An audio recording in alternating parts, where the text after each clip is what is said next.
Hey folks, Good Small Designs here, and this is part 9 of the HK 1/32nd scale B-25B Mitchell build. So today we're going to be covering a few things. We're going to talk about the engines, the engine nacelles, the landing gear, and the wheels. Now, why we're talking about the engines here today is because when I first talked about the engines, I neglected to talk about the colors I used. So a member of the channel asked if I could cover that, so that's what we're going to be covering here today. And a few things to cover with the landing gear is because we're going to be using aftermarket parts, so it's very important to maybe talk about that now. So if you are, following along and building this bomber, not necessarily the Doolittle plane, but the plane itself, it gives you time to, order it and come in the mail, and that way you're not sitting here waiting. So starting off with the landing gear here.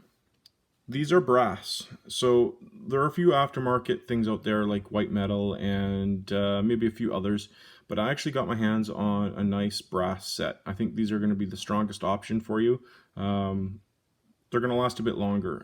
White metal seems to be a little bit more pliable, but I think maybe over time it's just going to bend. So that's just my opinion. This is the company right here, G Factor. I had these for a while, so hopefully they're still around, but they seem very, very decent. So, and there's, quite a bit of weight to these. There is a bit of trimming to do, so I think I'm going to have to trim it right about there. They leave you a little bit of excess, which is good, because if they trimmed right here, there might not be much play. So, very decent set. And it looks very accurate to the kit part, but where I'm going to have a bit of a problem is with these aftermarket wheels right here. Now, these aftermarket wheels are great because I need this kind of tread for the Doolittle plane to be more accurate, right? Because the ones that come with the kit are like a diamond tread, and that's not accurate for what I need. So what I mean is this little hole right here, I'm going to have to, drill and make more accurate, right? So that's going to be a little bit of an undertaking, right? Because that is huge and that is small, and I'm going to have to get it just right. But I'm sure I can do it. So that's just something to keep in mind. Now these are, bulged at the bottom, so it's going to simulate, the weight of the plane pushing down on the wheel. But hey, I got the tread that I need to make this build more accurate. But with this set here, you actually get kind of that, it's not, I guess it's a diamond tread in there for the nose wheel if you so desire, but we're going to be sticking with this tread right here. Another thing I bought is that set right there, the AMS resin for the more accurate propeller, because the ones that come in the kit are too wide, so that's another thing to consider, but you'll see that at a later date. But because we're talking about the engines, I thought I'd throw that in there for now. So that's kind of what it looks like inside, because the way this builds, you have to put the landing gear in there, at least this piece, and then you maneuver the nacelle in and plug it in. And then I guess when it comes to painting and stuff, it depends how you build this. You paint around it, but obviously we've already painted this, right? We're building this kind of differently. So we're not going to have to worry about masking and everything because I've already painted this.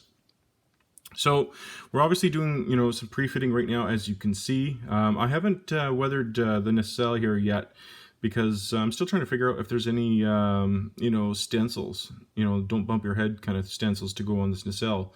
I'm really researching it, and I haven't really seen any stencils. So I'm wondering if I could just go ahead and start weathering this and not worry about stencils. So, but as you can see, I'm glad I painted the inside, with that mustard color and weathered it, because you'd be able to see in there. So I'm glad I didn't just leave that, gray. I mean, I wouldn't have done that anyway. I'm pretty inclusive of all details, right? That's kind of in the name. But all those details that we did on the engine are really come together now. Get more light in there if I can. And once we get the panel covers on and such, it's really going to look good. So this is where, the member of the channel was asking, can I show the colors I used to, get all this detail, right? And there we go. Those are the colors I used right there. Obviously, we started out with the primer, and then, You know, we used the red brown for some of the the hoses there. We used the rubber black for some of the hoses.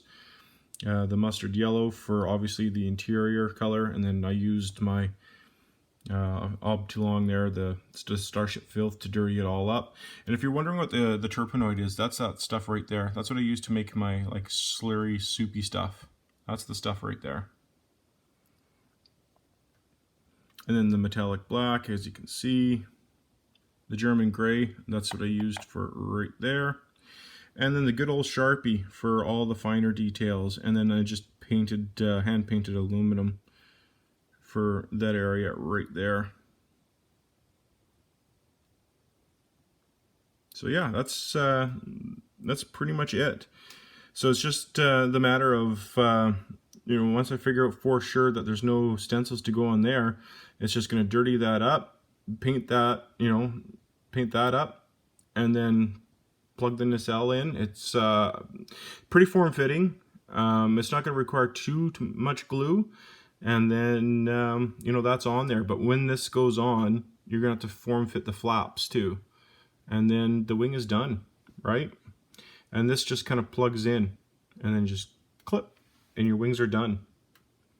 So there we go, guys. So thanks so much for watching. It's kind of more of just an informal video, just to let you guys know where we're at with the build. But it's very important you get this step right, otherwise your engines aren't going to look right. It's kind of, these engines are basically left and right. You can't mix them up. Like basically, this will not fit on the left wing and vice versa. You can't screw it up unless you're intentionally trying to screw it up. So there we go. Thanks so much for watching. Please like, share, and subscribe, and I look forward to your comments.